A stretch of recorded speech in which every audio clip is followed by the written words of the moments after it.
आयुर्वेद की पावन धारा, ऋषियों का ये वरदान।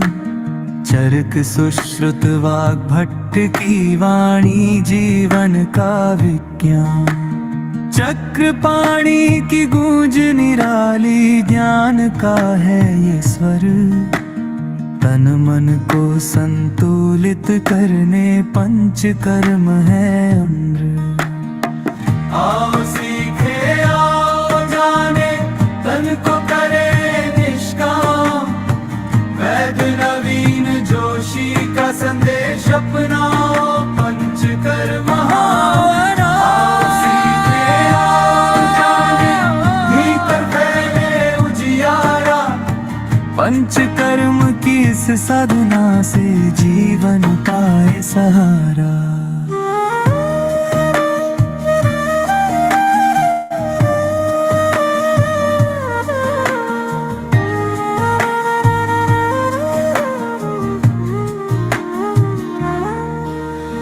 वमन से होती शुद्धि गहरी, दोषों का हो निष्कासन। विरचन दे निर्मलता ऐसी, भीतर हो परिशोधन। बस्ती से संतुलन उतरे, वात का हो उपचार। नस्य से प्राणानों में जागे, खुल जाए हर द्वार। आओ सीखे आओ जाने, तन को करे निष्काम। वैद्य नवीन जोशी का संदेश अपनाओ, पंचकर्म मानो। आओ सीखे आओ जाने, रोगों से हो विराम। ऋषि परंपरा की इस धारा को रोज करें हम प्रणाम।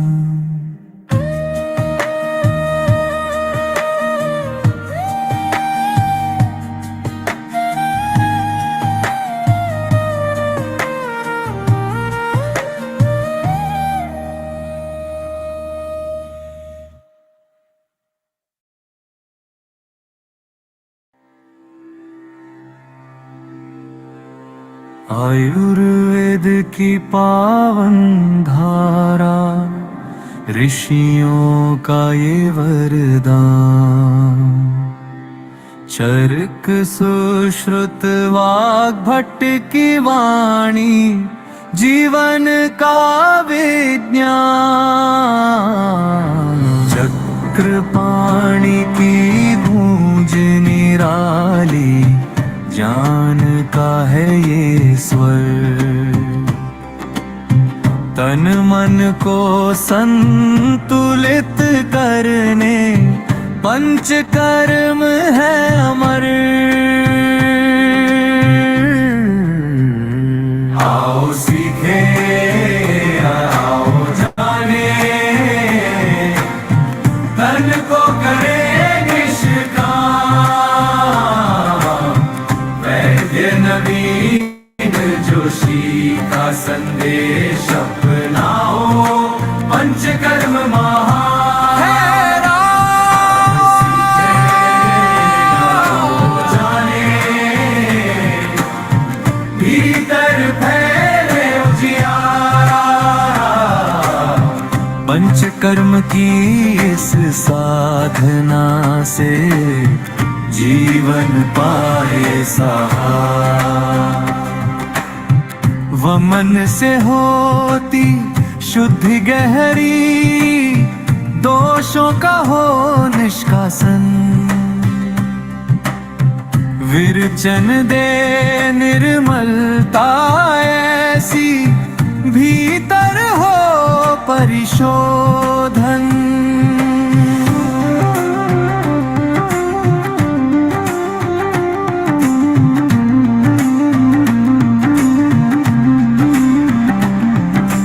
बस्ती से संतुलन उतरे,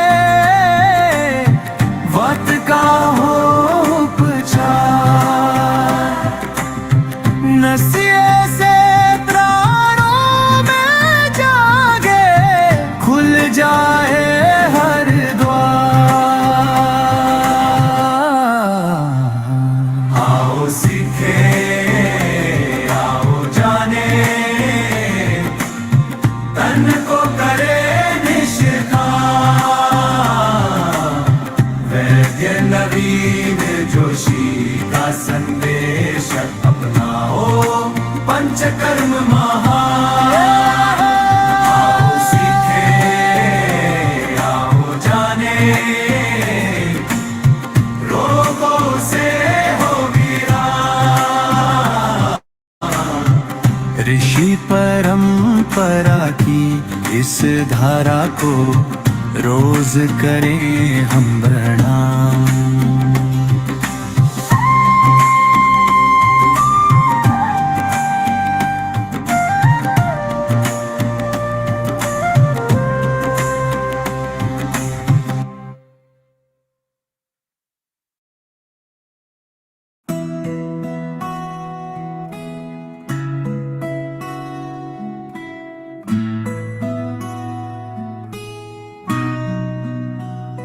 सीखो ज्ञान प्राचीन धारा, ऋषियों का ये है उपहारा। चरक सुश्रुत वाग्भट का चमके इसमें दिव्य सितारा। पंचकर्म की अमृत धारा, रोग मिटाए सारा सारा। वमन विरेचन बस्ती साथ, नस्य करे तन को उजियारा। वमन करे दोषों का नाश, विष को बाहर लाए खास। विरेचन से पित्त शुद्ध हो, स्वस्थ बने हर एक श्वास। पंचकर्म की अमृत धारा, रोग मिटारे सारा सारा। सारा सारा सारा सारा। बस्ती से बात शांत हो जाए, शक्ति नई शरीर में आए। नस्य से शुद्ध हो मस्तिष्क, जीवन में उजियारा छाए। चरक बोले जीवन विज्ञान, सुश्रुत देम शल्य का ज्ञान। वाग्भट का सूत्र अमर है, स्वस्थ रहे हर इंसान। सीखो पंचकर्म की विद्या, यही है सच्ची आरोग्य साधना। तन मन दोनों शुद्ध बनाओ, यही है जीवन की साधना।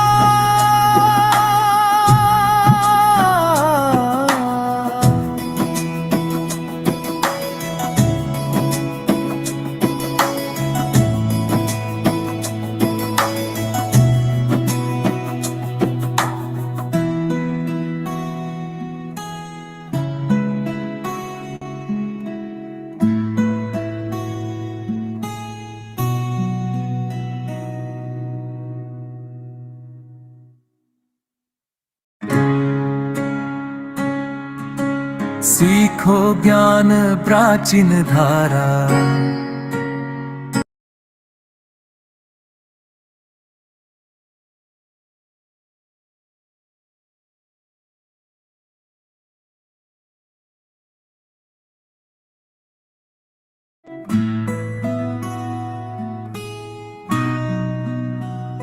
सीखो ज्ञान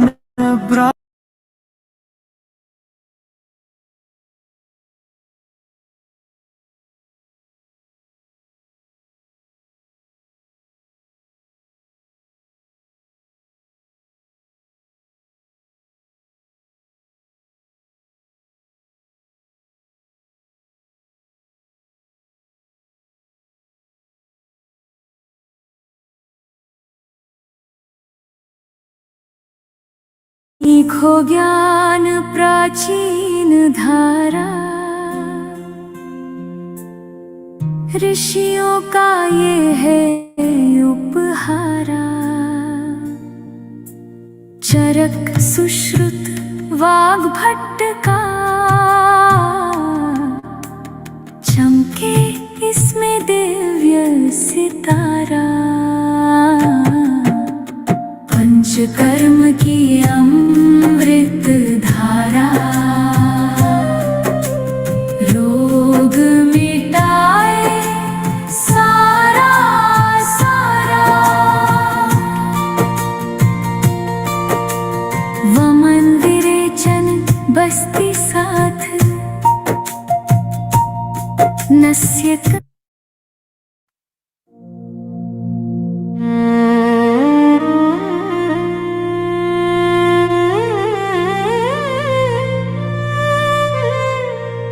सीखो ज्ञान प्राचीन धारा, ऋषियों का ये है उपहारा। चरक सुश्रुत वाग्भट का, चमके इसमें दिव्य सितारा। पंचकर्म की अमृत धारा, रोग मिटाए सारा सारा। वमन विरेचन बस्ती साथ, नस्य करे तन को उजियारा।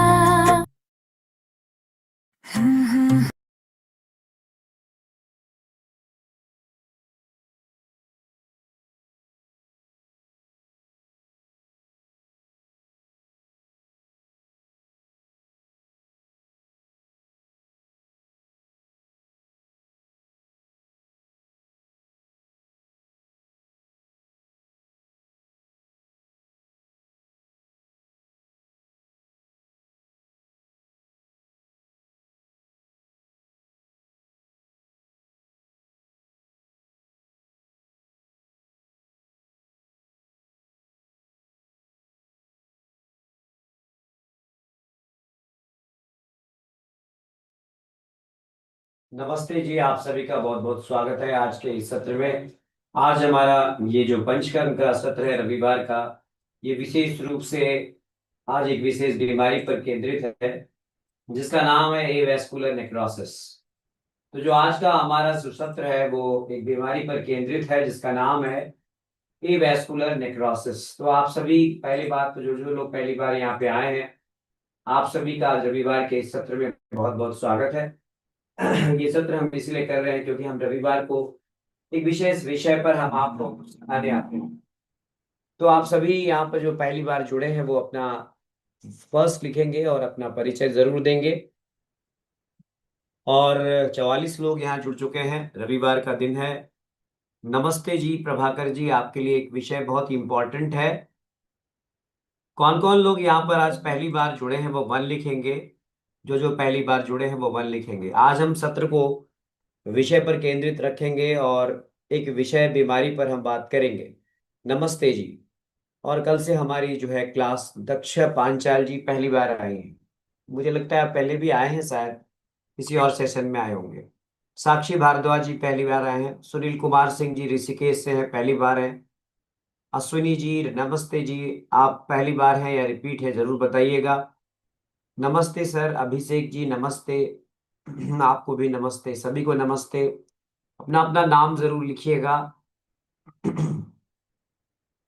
1+ से कोई सज्जन है, नमस्ते। सुनीता जी हिमाचल से नमस्ते। दीपशिखा जी नमस्ते। देखिए यहाँ पर जो जो लोग यहाँ पर जुड़े हुए हैं उन सभी को नमस्ते। पवन राणा जी हैं, पहली बार आए हैं, आपका भी नमस्ते जी, आपको भी। अभिषेक जी हिमाचल से जुड़ते हैं, बहुत बहुत स्वागत है। शिव प्रसाद जी नमस्ते जी, आपको भी नमस्ते। आज जो हम आपको बताने वाले हैं वो है एक बहुत सभी लोग अपना अपना कैमरा अगर ऑन कर लेंगे तो अच्छा रहेगा, क्योंकि हमें आपसे इंटरेक्ट करने में आसानी हो जाएगी और हम आपको जान पाएंगे। देखिए नेहा जी शायद अंबिकापुर से है, वही नेहा जी है शायद, मैं अगर गलत नहीं कह रहा हूँ।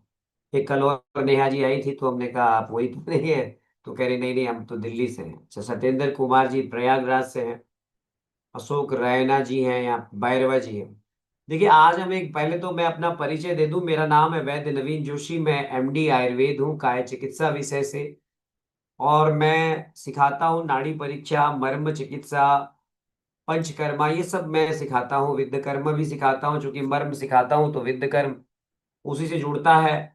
और विद्य और अग्निकर्म भी सिखाता हूँ। और चूंकि पंचकर्म में ही हमारे महर्षि सुश्रुत के टीकाकार डलहंट ने कहा है कि आपको रक्त मोक्षण भी करना चाहिए, तो हम लोग रक्त मोक्षण भी कराते हैं, सिखाते हैं। तो ये सब हम लोग सिखाते हैं। मेरा एक यूट्यूब चैनल है, अगर आप चाहे तो आप, अगर आपको लगे तो आप इसको जरूर सब्सक्राइब कीजिएगा।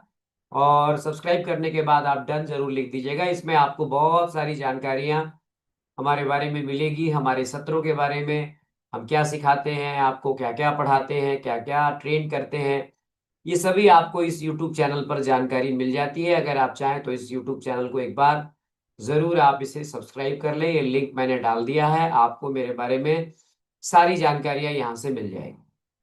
तो अब मैं स्टार्ट करता हूँ। कुबेर रावत जी, स्वागत है आपका, डन लिख दीजिए। सुरजीत जी, जो जो लोग इसको सब्सक्राइब करेंगे, ये इंसाइक्लोपीडिया ऑफ आयुर्वेद है। यहाँ पर आपको आयुर्वेद की रोज नई नई जानकारियां, नया नया ज्ञान, नए नए अनुभव आपको मिलेंगे, अगर आप इसे रेगुलर ऑब्जर्व करेंगे तो चलिए, धन्यवाद आप सभी का। आज हमारी जो बीमारी है, जैसा कि आप देख रहे होंगे, पीछे एक पेल्विक हड्डी बनी हुई है और उसके नीचे एक फीमर नाम की हड्डी जुड़ रही है, और एक चमकता हुआ सा हिस्सा दिख रहा है। इस हिस्से में वर्तमान समय में बहुत सारे लोगों को खून की सप्लाई कम हो जाने के कारण एवैस्कुलर नेक्रोसिस नाम की बीमारी होती है। सुना है आपने इस बीमारी को? तो यस लिखिए।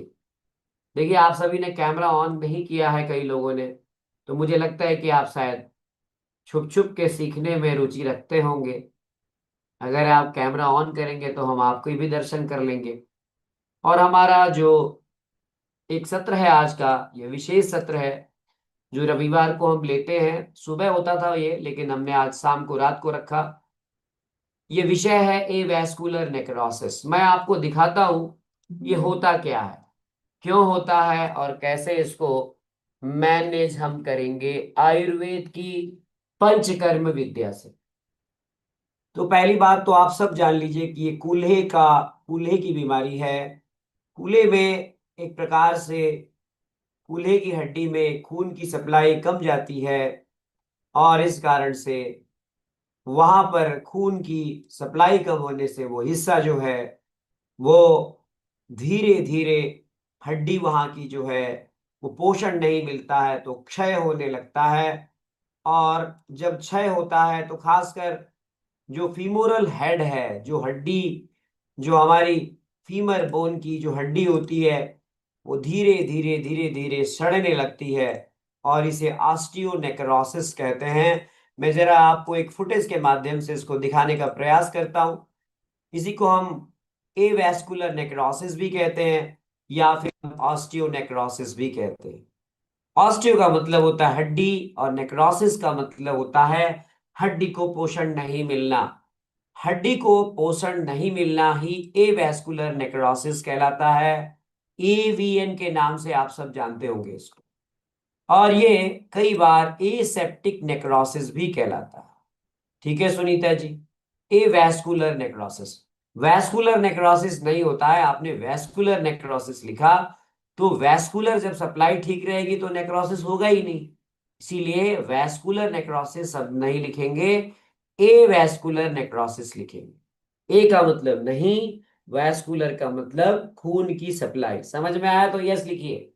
बीमारी का कारण समझ में आया, खून की सप्लाई हड्डी को नहीं होना। वैस्कुलर का मतलब खून, नेक्रोसिस का मतलब नहीं होना सप्लाई, जिससे वहां पर, अगर मान लीजिए शरीर के किसी हिस्से में खून की सप्लाई ना हो, तो क्या होगा? वो हिस्सा, आपने देखा होगा पैर में या हाथ में, उंगलियों में, वो हिस्सा सड़ने लगता है। देखा होगा ना आपने? आपने कई बार ऐसा देखा होगा। यदि आप अपनी उंगली को ही कस के बांध दें, अगर बहुत दिनों तक रस्सी से बांध दें, तो आप देखेंगे कि आपकी उंगली भी धीरे धीरे काली पड़ने लग जाएगी, नेक्रोज्ड हो जाएगी और एक दिन गिर जाएगी। और बाद में अगर उसमें से विषाक्त तत्व बाहर निकले तो खून में आकर के ये सेप्टिसीमिया भी कॉज कर सकते हैं, जिसे हम सेप्टिक नेक्रोसिस कहेंगे। लेकिन जो एवेस्कुलर नेक्रोसिस होता है उसमें व्यक्ति सेप्टिसीमिया में नहीं जाता है, ध्यान रखिएगा। यानी कि विषाक्त पदार्थ उसके खून में नहीं आते हैं, इसीलिए कोई ऐसी इमरजेंसी डेवलप नहीं होती है, इसीलिए इसका नाम एसेप्टिक नेक्रोसिस भी है। समझ में आया? तो यस लिखिए, सेप्टिक नेक्रोसिस नहीं है ये। सेप्टिक नेक्रोसिस होता तो सड़ा हुआ पदार्थ रक्त में आता और उससे रक्त में इमरजेंसी कंडीशन डेवलप हो जाती। तो इसका मतलब है ये एसेप्टिक नेक्रोसिस है। धीरे धीरे धीरे धीरे हमारी हड्डी को खून की सप्लाई कम होती चली जाती है, तो जैसे जैसे वो भूखी रहती है, ऑक्सीजन नहीं मिलता है और धीरे धीरे वो अपने आप को मृत्यु के करीब पाने लग जाती है। देखिए यहां पर क्यों ऐसा होता है पहले जानना जरूरी है। ऐसा होता क्यों है? क्यों ऐसा आजकल एवीएन के केसेस आ रहे हैं? क्यों ऐसे आजकल कूला बदलने की बात लोग कर रहे हैं? इसका सबसे बड़ा कारण, जो दो प्रकार का कारण होता है, या तो किसी को चोट लग गई हो कूल्हे में, है ना, या फिर कोई चोट ना लगी हो लेकिन किसी कारण से खून की सप्लाई बंद हो गई हो।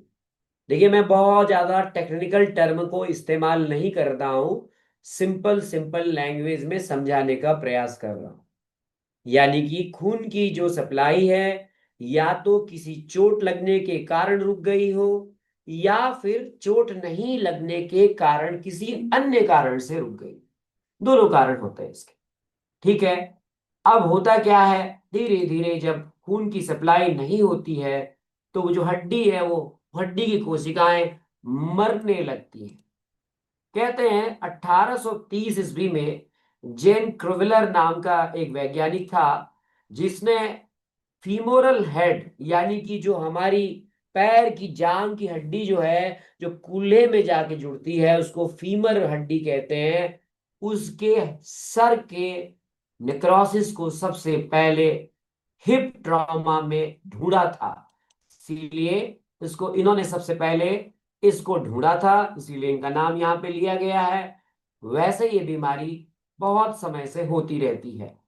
जब भी कूल्हे में चोट लगेगी तो 20वीं शताब्दी में इस बीमारी का पता ऐसे चला कि ये चोट ही लगने से नहीं होती है बल्कि बगैर चोट के भी हो जाती है ना। अभी बात सुनिए, सभी बातें आएगी।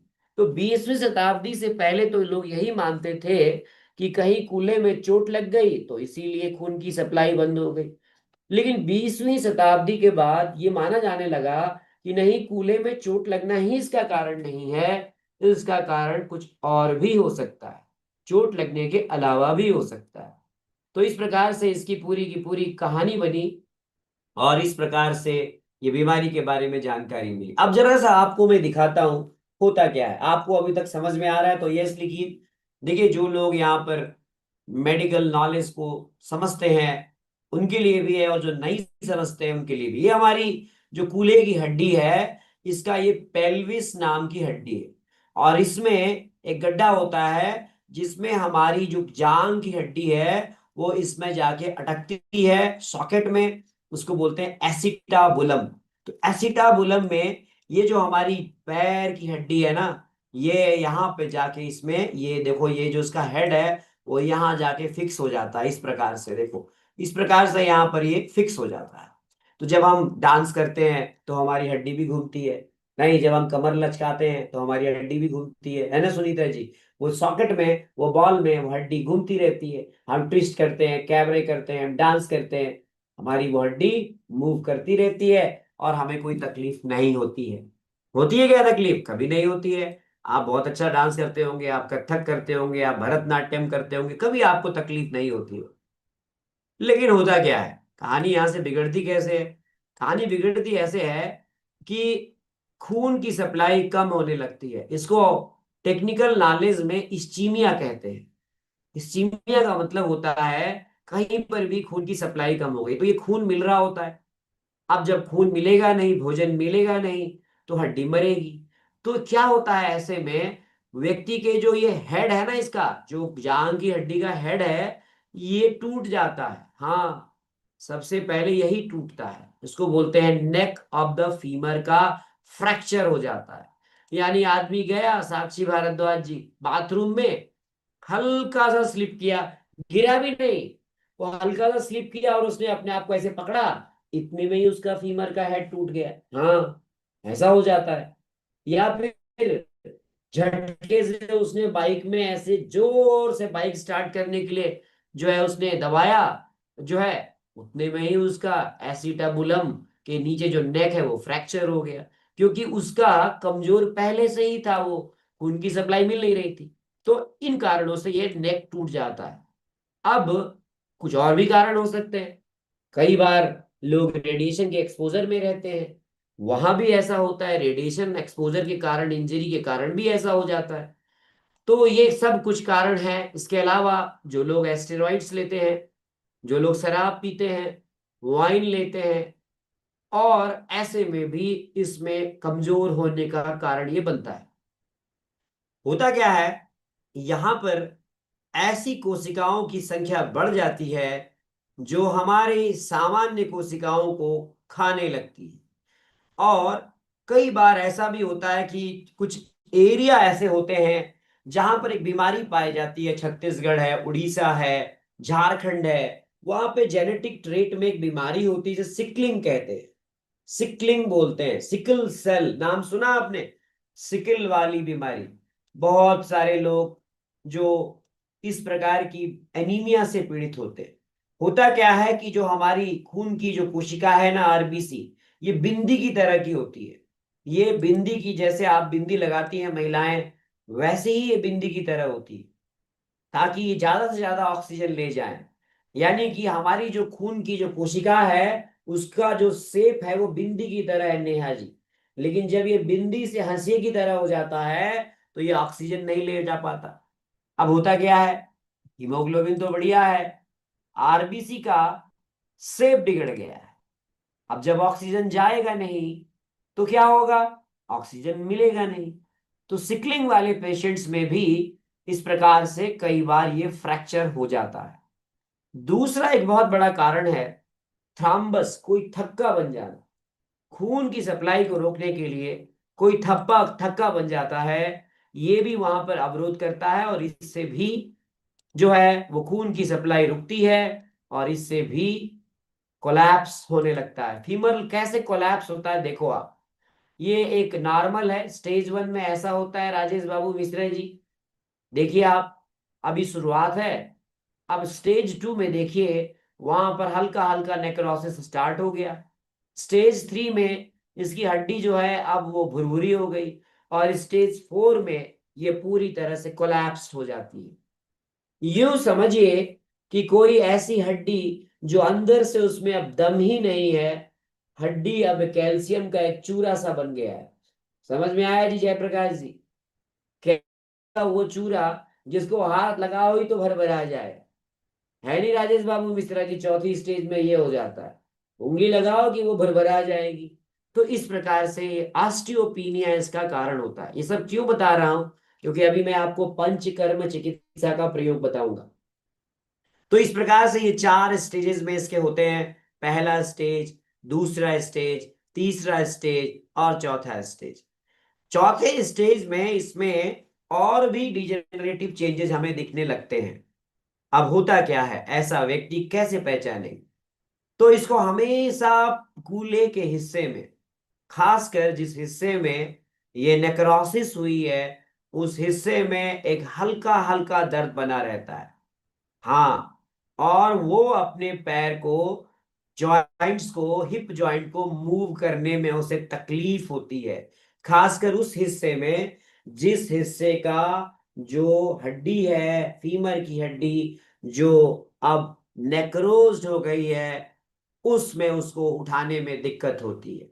यानी कि अगर आप कहेंगे कि पैर उठाओ, तो उठा नहीं पाएगा उस तरफ का हिस्सा, क्योंकि उसका वो हड्डी जो उसके हिप बोन में जाके लग रही है, वो वहां पर सही तरीके से लग नहीं रही है, क्योंकि वो डैमेज हो चुकी है। ये लक्षण मिलते हैं। यानी कि उसके पीछे बटक्स में और गुदा वाले हिस्से में हमेशा दर्द और जलन बनी रहेगी। पूरा पूरा जोन जो उसका जोड़ है वो सूज जाएगा। और ऐसे में जो भी मरीज होते हैं सबसे पहले उसका पहचान एमआरआई से होता है। मैग्नेटिक रेजोनेंस इमेजिंग कराई जाती है और इससे पता चलता है कि उनके कूल्हे की हड्डी जो फीमर बोन से जुड़ी हुई है उस फीमर बोन के हेड में नेक्रोसिस हो गया है। और इस प्रकार का एक्सरे में फाइंडिंग्स दिखती है जो आप अपने सामने देख रहे हैं। तो इस प्रकार से आप इस बीमारी को पहचान जाते हैं। ये जो हिस्सा है, जो फीमर का हेड है, वो देखिए कोलैप्स्ड हो चुका है। कोलैप्स का मतलब अब वो बिल्कुल ही नकारा हो चुका है। अगर आपने थोड़ा भी दबाव डाला तो वो टूट जाएगा, भरभरा जाएगा। ऐसे में व्यक्ति डंडे पे आ जाता है, सपोर्ट से चलता है और वो व्यक्ति लंगड़ाता हुआ लचक लेके चलता है। एलोपैथिक साइंस इसका एक ही उपाय बताती है कि या तो कूल्हे का प्रत्यारोपण या फिर हड्डी को उसके ऊपर प्रत्यारोपण कर दिया जाए। समझ में आया पूरी कहानी कैसे ये बीमारी होती है? तो यस लिखिए अगर आपको समझ में आया तो। पूरी कहानी समझा दी मैंने, क्यों ये हमारी फीमर की हेड जो है वो कमजोर हो जाती है। अगर नहीं समझ में आया तो आप नो लिख सकते हैं। अब यहां से हम आएंगे पंचकर्म पे। अब एलोपैथिक साइंस तो ये कहती है, अब देखिए कोई चीज आपके घर में आपने देखा होगा। अब मैं आपसे सवाल जवाब भी करूंगा। आपके घर में अलमीरा में दीमक लग जाता है, लगता है ना दीमक? दीमक अंदर से पूरा का पूरा आपका अलमीरा खा जाता है ना राजेश बाबू मिश्रा जी?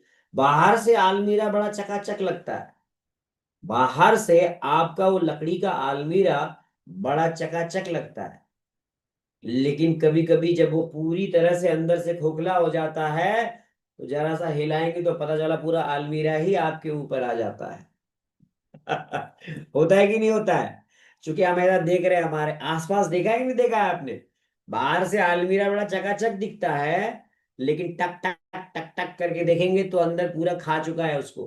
क्योंकि मैं जिस शहर में रहता हूँ उस शहर में दीमक का बहुत प्रकोप है और दीमक इसी प्रकार से पूरा लकड़ी को चट कर जाता है। लकड़ी को तो छोड़िए, वो लोहे को भी चट कर जाता है। देखिए उनका सारा सर्टिफिकेट दीमक खा गया है, लिख रहे हैं वो 1+G जो भी है। तो ऐसे में अब आप क्या करते हैं जरा मुझे बताइए, क्या करते हैं आप जरा मुझे समझाइए। कि चलो शुरुआत में पता चल गया तो आप क्या करते हैं, क्या करते हैं आप जरा बताइए मुझे। अब मुझे आप उत्तर दीजिए फिर मैं इसका इलाज बताऊंगा। भाई शुरुआत में जब आपको पता चल रहा है कि आपकी लकड़ी में दीमक लग गया है तो आप क्या करते हैं सर? चैट बॉक्स में लिखिए ना, क्या करते हैं सर? लिख नहीं रहे हैं आप? दीमक को मारने वाली दवाई देते हैं। हाँ, दीमक को मारने की दवाई देते हैं। अच्छा, वो दवाई कैसी स्वाद में कैसी होगी जरा मुझे बताइएगा आप थोड़ा सा। दवाई लगा देते, कभी स्वाद तो आपने लिया नहीं होगा, लेकिन आपको ऐसा लगता होगा कि स्वाद कैसा होता होगा, मीठा होता होगा। टेस्ट तो नहीं किया है आपने, लेकिन अंदाजे से बताइए कि उसका टेस्ट कैसा होता होगा। मीठा तो कतई नहीं होता होगा, ये तो आप 100% मान के चलते हैं। नहीं, कड़वा ही होता होगा, नमकीन ही होता होगा, गंध में भी बुरा होता होगा। करेक्ट? सही है ना? मीठा तो ना, अच्छा टेस्ट तो नहीं होता होगा। अच्छा टेस्ट होता होगा क्या उसका? नहीं होता होगा। करेक्ट? देखो मैं आपको ट्रीटमेंट समझाऊंगा इसलिए बता रहा हूँ, उसी की भूमिका बांध रहा हूँ। बहुत सारे लोगों ने कैमरा बंद किया हुआ है, पता नहीं क्यों कैमरा बंद किया। कैमरा ऑन करेंगे तो अच्छे दिखेंगे आप, तो हमें भी मजा आएगा कि आप हमारी क्लास को बहुत प्यार से सुन रहे हैं। नहीं समझ में आया जी? हमारे साथ में यहाँ पर प्रभाकर कुमार जी भी हैं जिनकी पत्नी इस बीमारी से पीड़ित है। नहीं? हाँ, अब क्या करेंगे आप उसको? तो दीमक मारने वाली दवाई डालते हैं कि नहीं डालते हैं? आपको पता चल जाता है कि लकड़ी में दीमक लग गया है तो दीमक वाली दवाई डालते हैं ना सर? लेकिन वो दीमक बहुत चालू होती है, वो दवाई से भी नहीं मरती है। हाँ, तो आप जम के दवाई डालते, दवाई को हर कोने में पहुंचाने का प्रयास करते हैं कि नहीं करते हैं?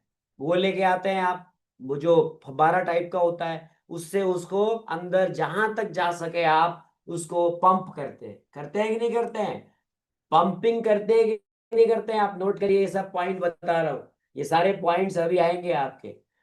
लेकिन दवाई से कुछ होता नहीं है, सही कह रहे हैं आप, लेकिन दवाई से तो कुछ होता नहीं है। लेकिन आप थोड़ा समय तो ज्यादा उसकी लाइफ को तो बढ़ा सकते हो ना भाई। जो अगर दीमक चट कर जाता 2 साल में ही, अगर आपने थोड़ी थोड़ी दवाई देते रहे, तो आप दीमक में नियंत्रण तो पा ही सकते हो ना।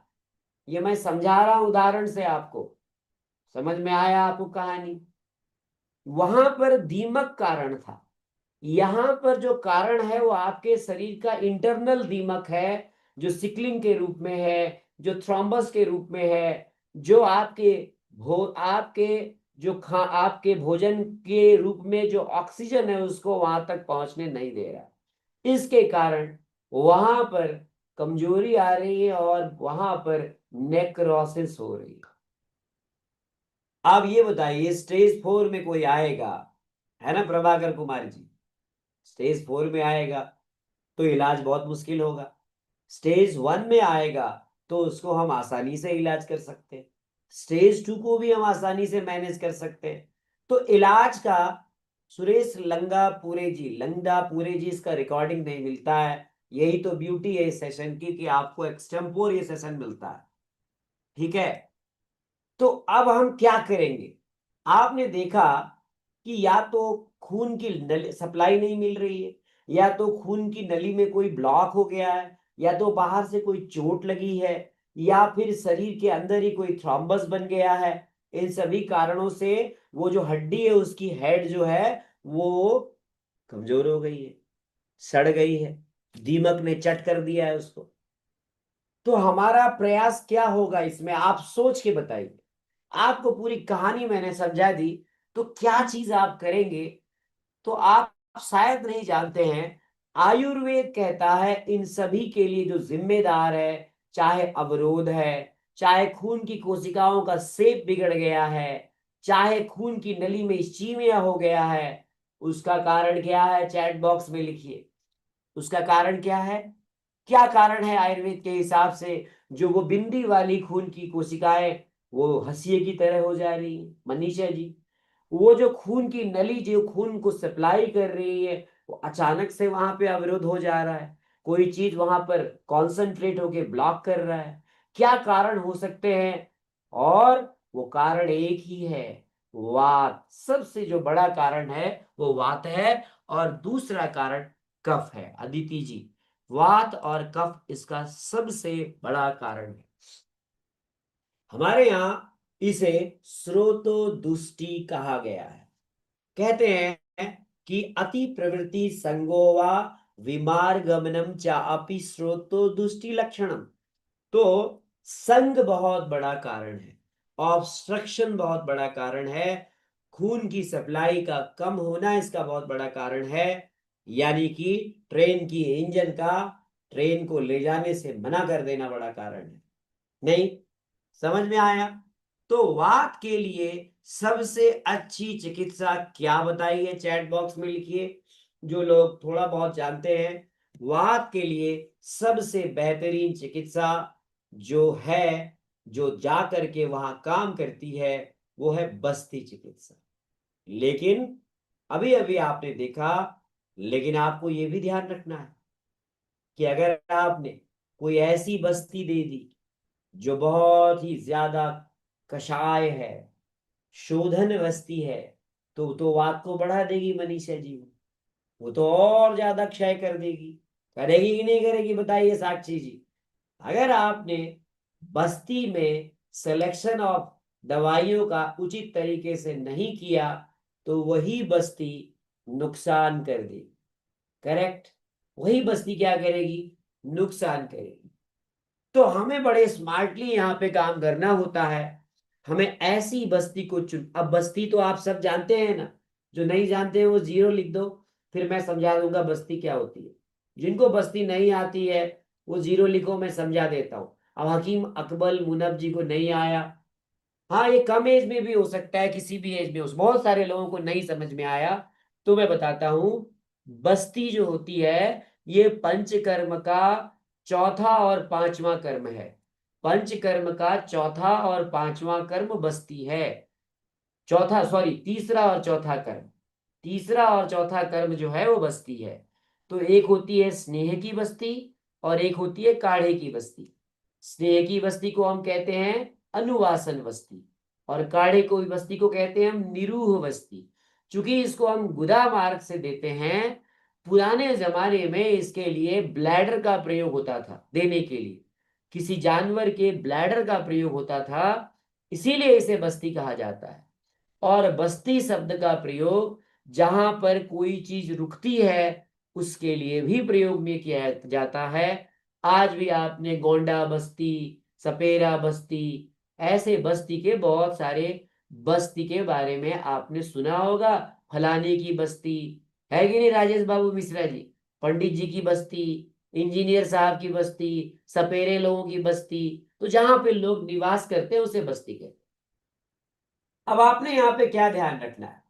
आपने यहाँ पे ध्यान ये रखना है कि खून की सप्लाई हमारी अच्छी हो जाए, है ना प्रभाकर जी? साथ में वहां पर पोषण जो रुक गया है वो पोषण भी हो जाए।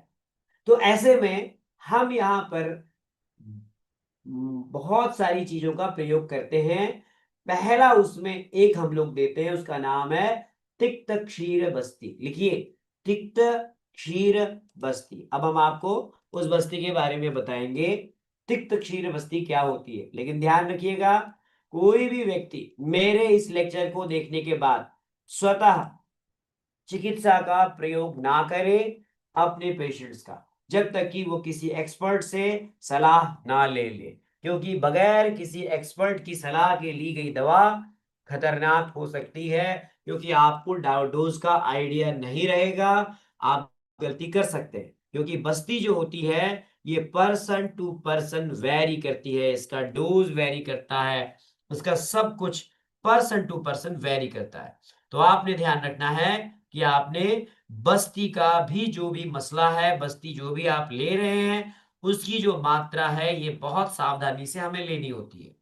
चलिए अब हम आपको बताते हैं, जरा मैं एक नोट शेयर कर रहा हूं आपके सामने और आपको ये नोट्स अभी मैं आपको मिल जाएगा। अभी आपके सामने ये आ जाएगा और आप इसे अभी अभी देख पाएंगे। देखिए, बस्ती जो होती है इसमें हम तिक्त औषधियों का प्रयोग करते हैं, यानी कि ऐसी दवाइयां जो आसानी से हमारे हमारे शरीर में जो हमारे जो उपयोगी स्थान है वहां पर पहुंच जाए और हमें वहां पर लाभ दे। हम ऐसी ही बस्ती का प्रयोग करते हैं और इस बस्ती में कुछ ऐसी औषधियां बताई गई है जिनकी तासीर तो कड़वी होती है, तीखी होती है, लेकिन ये बहुत बढ़िया काम करते हैं। They are very very effective. तो हम इसमें आपको आज एक नई बस्ती बताने जा रहे हैं जिसका नाम है तिक्त क्षीर बस्ती। तो सबसे पहले आप इसको बनाते कैसे हैं ये सीखिए। सीखना चाहेंगे आप इसको बनाते कैसे हैं? आई होप दैट आप सभी इसको सीखना चाहेंगे, ऐसा मुझे लगता है, और आपको सीखना चाहिए। देखिए, जो तिक्त क्षीर बस्ती होती है इसमें 5 दवाइयां पड़ी होती है। लिखिए वो 5 दवाइयां क्या क्या है। 5 दवाइयां, उनमें उन दवाइयों का चयन किया गया है जो दवाइयां न तो ज्यादा नुकसान करे और आपको फायदा ही फायदा दे। तो ऐसी दवाइयां हमने इसमें चुनी है। तो इसमें सबसे पहली जो दवा है उसका नाम है चिरायता। चिरायता जानते हैं आप लोग? चिरायता का नाम सुना है?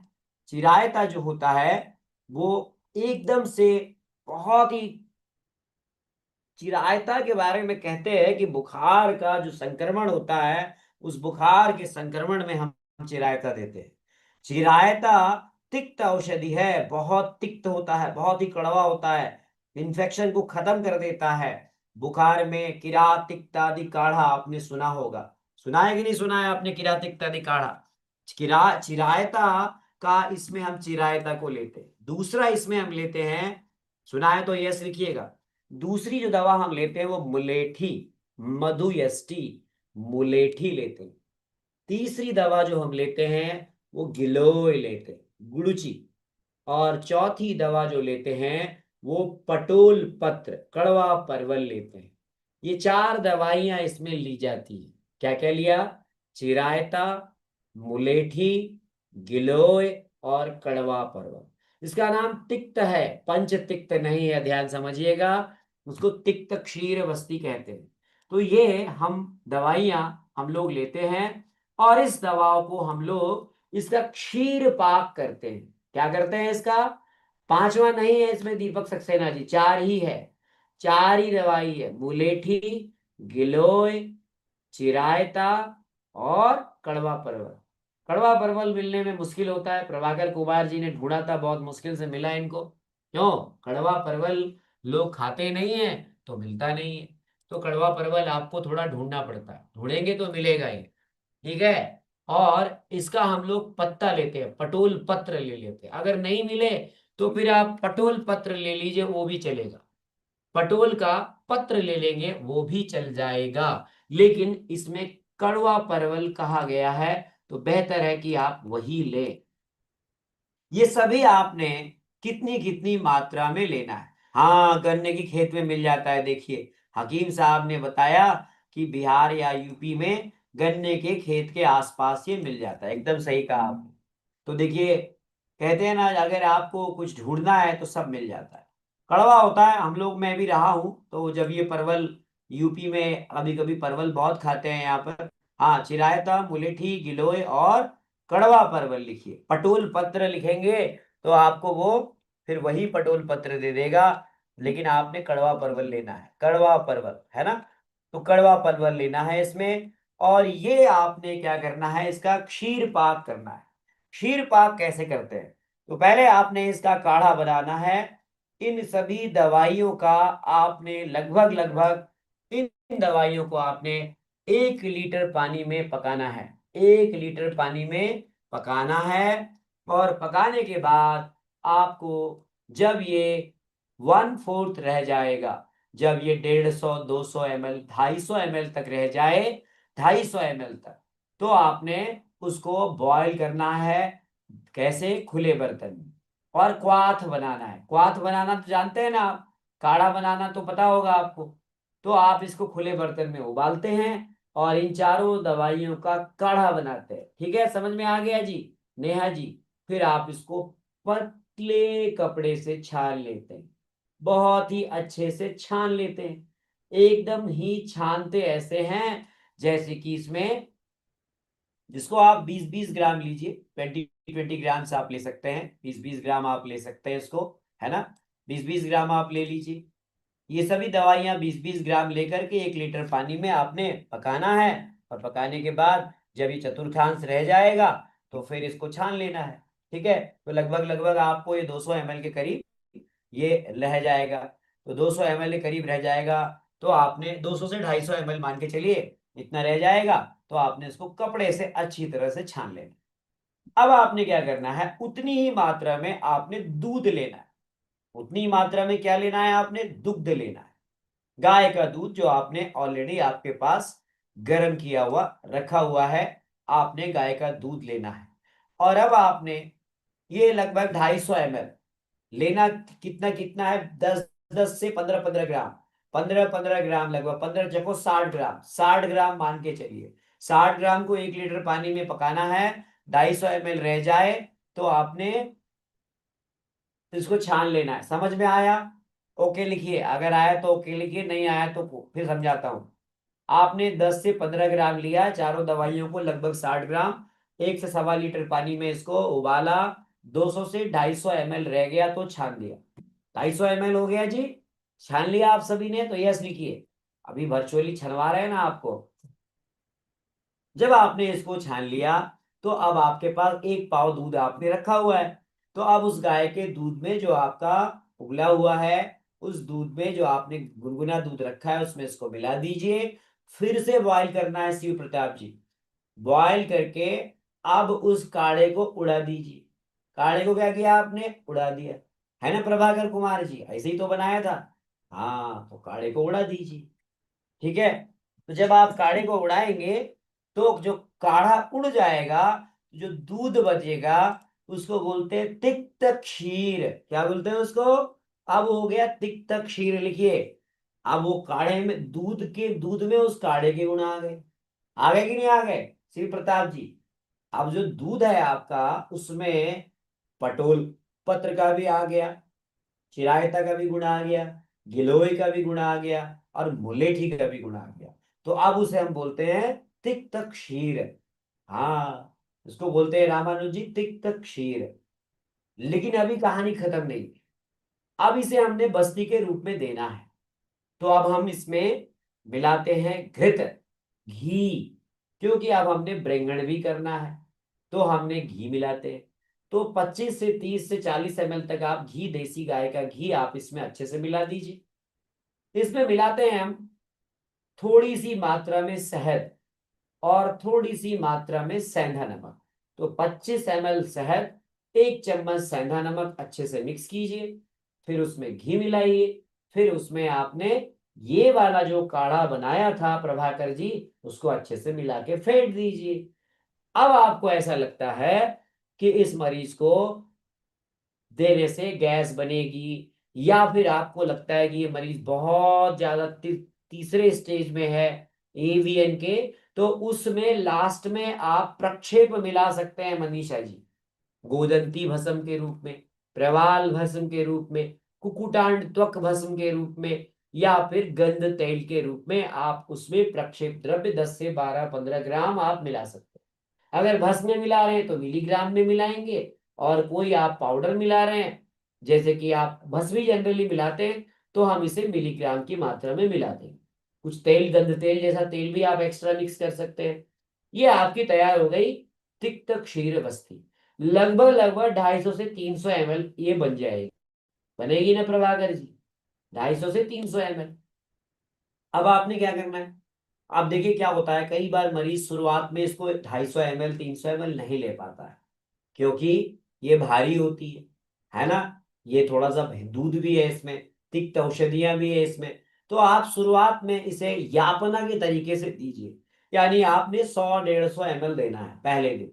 ये बस्ती आप भोजन के बाद देंगे, और क्योंकि इसमें स्नेह अंश ज्यादा है तो भोजन के बाद देंगे। बस्ती कैसे देते हैं, तो बस्ती देना पता है आपको? नहीं पता है तो मैं दिखाऊं वीडियो आपको, या आपको आता है तो बोलिए, नहीं तो मैं दिखाता हूं। बस्ती कैसे देते हैं पता है आपको? मरीज को बाईं करवट लिटाते हैं, नीचे वाला पैर सीधा रखते हैं, दाहिना पैर मोड़ते हैं, उसकी गुदा एक लाइन में आ जाती है, वहां पर हम सिंपल बस्ती नेत्र को डालकर गुदा मार्ग से, या तो हम बस्ती के पॉट से, या फिर हम बस्ती पुटक के माध्यम से, या फिर हम सिरिंज के माध्यम से, 200 ml की सिरिंज के माध्यम से इस बस्ती को अंदर प्रक्षेपित करते हैं। बस्ती को क्या करते हैं हम? प्रक्षेपित करते हैं। बस्ती को देने का मतलब है बस्ती को प्रक्षेपित करना।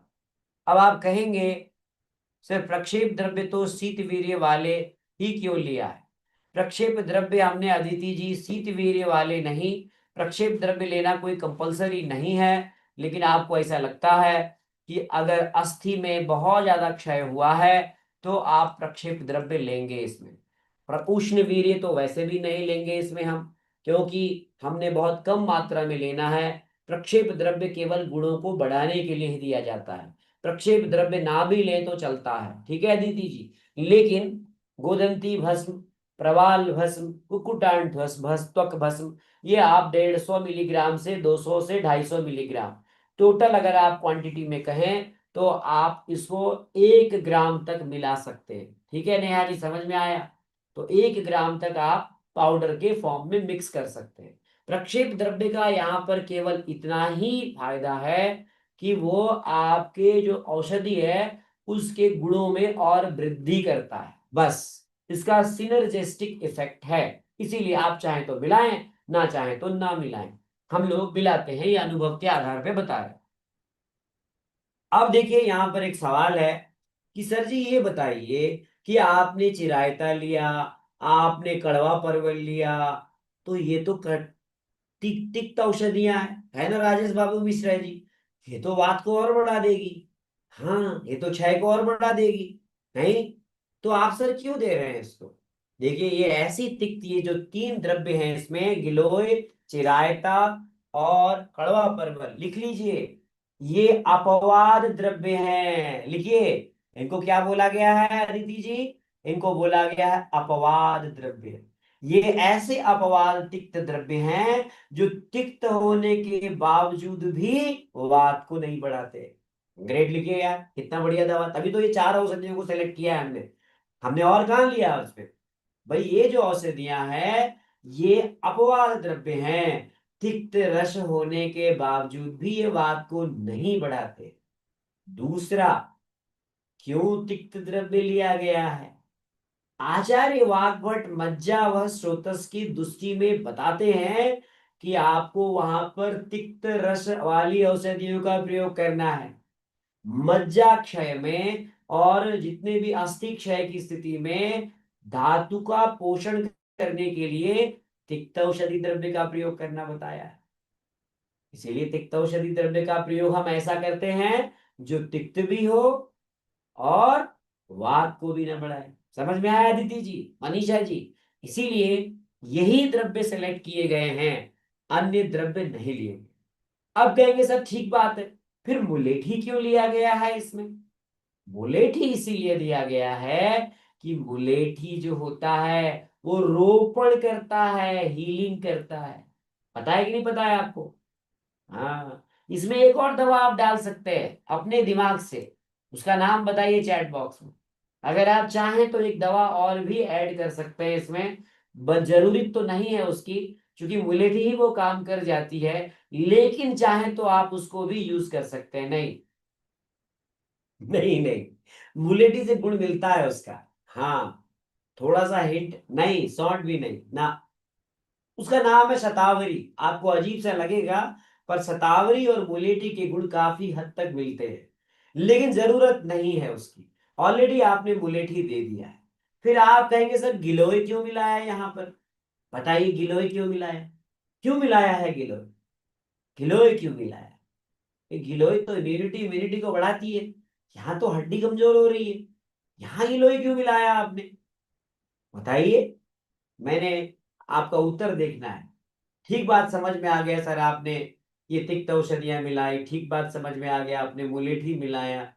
आपने गिलोय क्यों मिलाया सर यहाँ? गिलोय का दूसरा नाम है छिन्न रुहा। नहीं, ऐसा नहीं बोलना है सुनील जी, कुछ भी थोड़ी बताओगे आप। पित्त का शमन तो बहुत सारी चीजें करती है, इम्यूनिटी भी नहीं। गिलोय का नाम है छिन्न रुहा, संस्कृत में इसे कहते हैं छिन्न रुहा। छिन्न भिन्न हुई चीजों को एकत्रित करके ठीक करने का काम करती है, लिखिए। इसीलिए इसका नाम है छिन्न रुहा।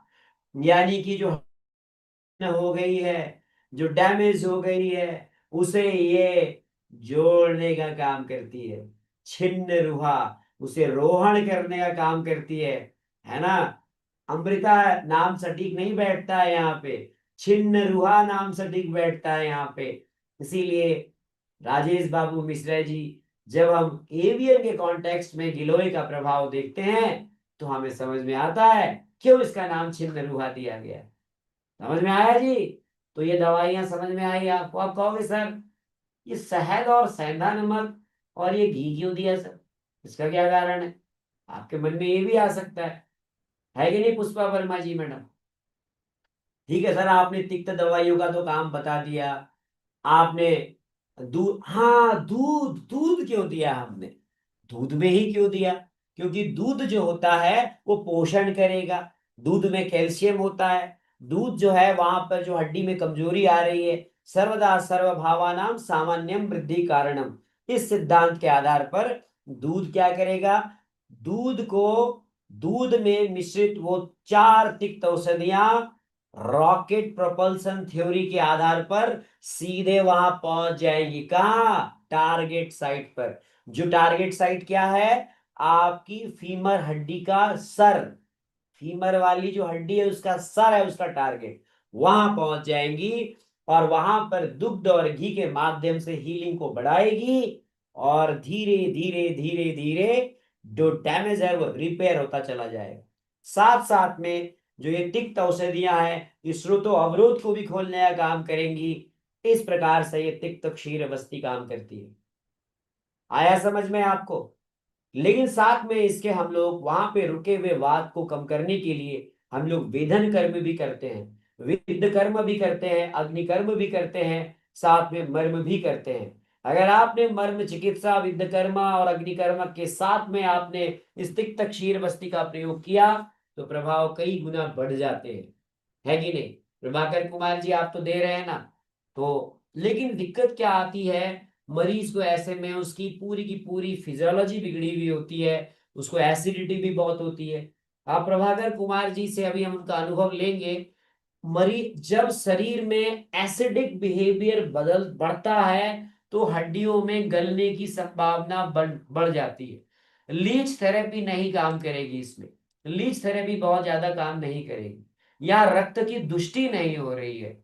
ये सुनील फैजाबाद वाले डॉक्टर साहब जो है, ये यहाँ पर रक्त मोक्षण क्या काम करेगा? यहाँ रक्त की दुष्टि थोड़ी ना हो रही है, यहाँ रक्त तो पहुंच ही नहीं रहा है, और लीच थोड़ी ना वहां अंदर तक जाएगी। लीच तो सुपरफिशियल स्किन के लेवल पर या फिर आर्टरीज और वेन्स के लेवल पर कोई दुष्टि है तो उसी पे लीच काम करती है। कोई भी चीज आप समझिए ना, तो हवा में बात मत किया करिए कि जोंक से आप एवियन सही कर देंगे। एवियन कहाँ, वो फीमर के हेड पे हो रहा है, तुम्हारी जोंक थोड़ी ना वहां तक पहुंचेगी, है ना? तो हमारे आयुर्वेदिक डॉक्टरों में समस्या क्या है ना, बुरा मत मानिएगा आप, हमारे आयुर्वेदिक डॉक्टरों में समस्या क्या है, इतनी सारी एनाटॉमी बता दी मैंने, उसके बाद कह रहे हैं कि जोंक बाहर से लगाएंगे वो एवियन ठीक कर देगा। इसीलिए हम लोग हंसी के पात्र बनते हैं, बुरा मत मानिएगा मनीषा जी। इसीलिए जग हंसाई होती है हमारी कि अब हम बोलेंगे अग्निकर्मा काम करेगा। अरे बाहर से आग लगाओगे तो अंदर थोड़ी ना जा करके वो तुम्हारे वीडियो वायरल कर रहे हैं रील बना बना के लोग, हाँ रॉड गरम कर रहे हैं, कुल्ले पे लगा रहे हैं, बोल रहे हैं एवियन ठीक हो रहा है। तुम्हें पता ही नहीं है कि उसकी पैथोलॉजी क्या है, तुम्हें पता ही नहीं है वो क्यों हो रहा है। आपके रक्तगत स्राव का अवरोध दूर करना है वहां पे शिव प्रताप जी, और इसमें सबसे बढ़िया काम करती है बस्ती। ओनली बस्ती। करेगी कि नहीं करेगी बताइए? बस्ती से अच्छी कोई चिकित्सा नहीं है। तो हमें, हाँ, ये हमें बस्ती चिकित्सा देनी है इसमें, क्योंकि हमारे आचार्यों ने बस्ती को क्या कहा है? अर्ध चिकित्सा कहा है। कहा है हर वो बीमारी, आप बस्ती को भगवान की तरह समझिए, बस्ती चिकित्सा इसमें काम करेगी। वो जो ग्रेड 1 और ग्रेड 2 के जो एवियन में मर्म चिकित्सा भी काम करेगी, गुल्फ मर्म भी काम करेगा, लेकिन हमारे पास ग्रेड 1 और ग्रेड 2 में नहीं आते हैं मनीषा जी मरीज। ग्रेड 1 और ग्रेड 2 में तो घूमते ही रहते हैं इधर उधर। हाँ, दर्द हो रहा है, हल्का झटका लग रहा है, दवाई खाते हैं, गुग्गुल खाते हैं, लाक्षादिक गुग्गुल खाते हैं, त्रयोदशांग गुग्गुल खाते हैं। हमारे पास थोड़ी ना आते हैं, एलोपैथी में जाते हैं, कैल्शियम खाते हैं। वो तो तब आते हैं प्रभाकर जी जब ग्रेड 3 और ग्रेड 4 हो जाता है। हाँ, हमारे पास आयुर्वेद में मरीज कब आता है हकीम अब्दुल मानव जी? जब वो सब जगह से इलाज लेके घूम फिर के परेशान हो जाता है। अब डॉक्टर बोल देते कि कूला बदलना ही पड़ेगा, तो राजेश बाबू मिश्रा जी तब उसको आयुर्वेद नजर आता है कि आयुर्वेद से चमत्कार हो जाएगा। तो चमत्कार नहीं, हम कहेंगे, हम प्रयास करेंगे। तो हमने बहुत जगह इन मरीजों में हमने तिक्त क्षीर बस्ती दिया है, साथ में वेदन कर्म किया है। विद्ध कर्म अच्छा काम करता है, ध्यान रखिएगा। विद्ध कर्म काम करता है क्योंकि वो साइंटिफिकली वहां पर रुके हुए वात को निकालता है, लेकिन केवल विद्ध कर्म से भी नहीं होगा, हमें वहां पर जरूर बताएं। हाँ, अब आए रेडमी जी, नोट जी, इन्होंने पूछा है कि क्यों हम सेंधा नमक, शहद, इसको और घी मिलाते हैं। बहुत बढ़िया सवाल है। हमारे यहाँ जो भी बस्ती बनाई जाती है, बस्ती जो हमेशा देते हैं, ये सवाल जो है किसका है? रेडमी नोट जी का है। रेडमी नोट जी आपका नाम क्या है? अभी आपका नाम सम्मान से लेंगे, फिर आपको बताएंगे तो आप समझ में आएगा। रेडमी नोट जी, बस्ती जो हम देते हैं, रेडमी नोट जी नाम क्या है आपका? नाम बताइए। नाम नहीं आ रहा है ना? जब भी आप मीटिंग में आए तो नाम डाल के आना चाहिए। नहीं, बस्ती वात हर मत बोलिए, वात हर कुछ नहीं होता है। हाँ, रेडमी नोट जी आपने सवाल पूछा, अपना नाम राकेश आकाश सतीजा जी है। हाँ, ये तो हमारे सिखाए हुए पार्टिसिपेंट हैं। तो आकाश सतीजा जी, जो हमारा बस्ती देते हैं ना, ये हम ग्रेविटी के फोर्स के अपोजिट देते हैं। ग्रेविटी का फोर्स क्या कहता है मनीषा जी? नीचे की तरफ आओ, मल को नीचे की तरफ लाओ। और हम क्या करते हैं, ऊपर की तरफ प्रक्षेप करते हैं, है ना राजेश बाबू मिश्रा जी। जैसे रॉकेट को उड़ाते हैं, तो रॉकेट को उड़ाते हैं तो रॉकेट के अंदर क्या भरते हैं सर, बताइए आकाश सतीजा जी, तभी तो रॉकेट ऊपर जाता है। रॉकेट के अंदर क्या भरते हैं, चैट बॉक्स में लिखिए ना, इतना देर लग रहा है। रॉकेट के अंदर क्या भरते हैं, ईंधन भरते हैं। ईंधन भरते हैं जो नीचे की तरफ और ऊपर की तरफ रॉकेट को ले जाता है। यही रॉकेट प्रोपल्सन थियरी की तरह ये शहद और सेंधा नमक इसको जूम करके ऊपर ले जाता है। समझ में आया आकाश सतीजा जी। रॉकेट प्रोपल्सन थ्योरी की तरह ये जूम करके बस्ती को ऊपर फीमर बोन के हेड तक पहुंचा देता है। कितना आसानी समझा दिया हमने। सेंधा नमक क्या करता है सर, सेंधा नमक उन छोटी छोटी स्रोतों में भी पहुंचाता है इसको, इसीलिए थोड़ी मात्रा में लेते हैं इसको। घी क्या करता है सर, घी वहां पर जो डैमेज हुआ है उसको हील करने में मदद करता है। समझ में आ गया आपको, तो यस बोलिए। देखिए आपको 1 लाख रुपए का ट्रीटमेंट समझा दिया मैंने एवीएन का, और महाराष्ट्र में बहुत सारे वैद्य इसका प्रयोग करते हैं, लेकिन आप सभी को इसका प्रयोग समझ बूझ के करना है। किसी भी ऐसे मेरे सेशन से जुड़ करके आप सीधे सीधे तिक्त क्षीर वस्ती नहीं देंगे आप, लेकिन ये हम और भी कई जगह देते हैं। केवल उमर जी इसको हम एवीएन में ही नहीं देते, इसको सियाटिका में भी देते हैं, इसको हम लोग संधिवात में भी देते हैं मनीषा जी, जहां पर हड्डी कमजोर हो रही है जोड़ों की, वहां भी देते हैं इसको। कई जगह इसका हम प्रयोग करते हैं। केवल हम लोग ऑस्टियोपीनिया में भी देते हैं, लिखिए ऑस्टियोपीनिया में देते हैं। इसका प्रयोग हम लोग संधिवात में करते हैं, इसका प्रयोग अस्थि क्षय में करते हैं, हड्डी की कमजोरी में करते हैं। गठिया में, गठिया बोलने से नहीं होगा, गठिया 3 प्रकार का होता है, 1935 जी। ये वाला बस्ती हम लोग देते हैं संधिवात में, जहां पे ऑस्टियोपोरोटिक चेंजेज आते हैं, जहां पर हड्डी कमजोर होने लगती है। हाँ प्रशांत सैनी जी हमारे सिखाए हुए हैं। समझ में आया आपको पूरा का पूरा एवियन का लाइन ऑफ ट्रीटमेंट। और साथ में आप ओरल मेडिसिन चला सकते हैं, गुग्गुल की कल्पना, लाक्षादि गुग्गुल दे सकते हैं, अस्थि पोषक टैबलेट दे सकते हैं, या फिर कुक्कुटांड त्वक भस्म दे सकते हैं, गोदंती भस्म, प्रवाल भस्म दे सकते हैं आप, जो कैल्शियम को वहां पर सप्लीमेंट के रूप में ओरली आप उसको दे सकते हैं।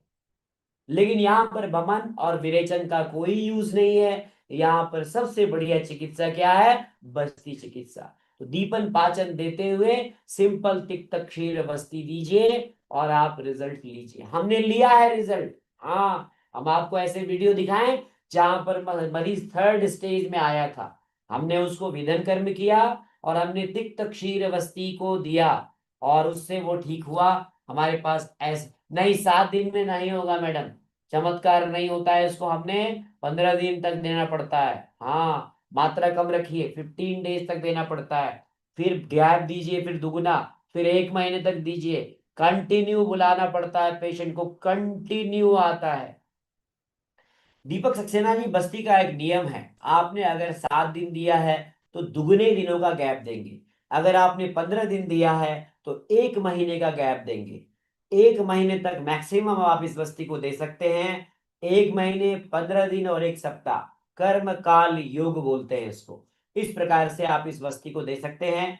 लंबे समय तक आपको ये बस्ती देनी पड़ती है, 2-2 महीने, 3-3 महीने, 4-4 महीने भी बीच बीच में रोक करके हम इस बस्ती को देते हैं मनीषा जी, फिर हमें इसमें रिजल्ट मिलता है। ध्यान से समझिएगा।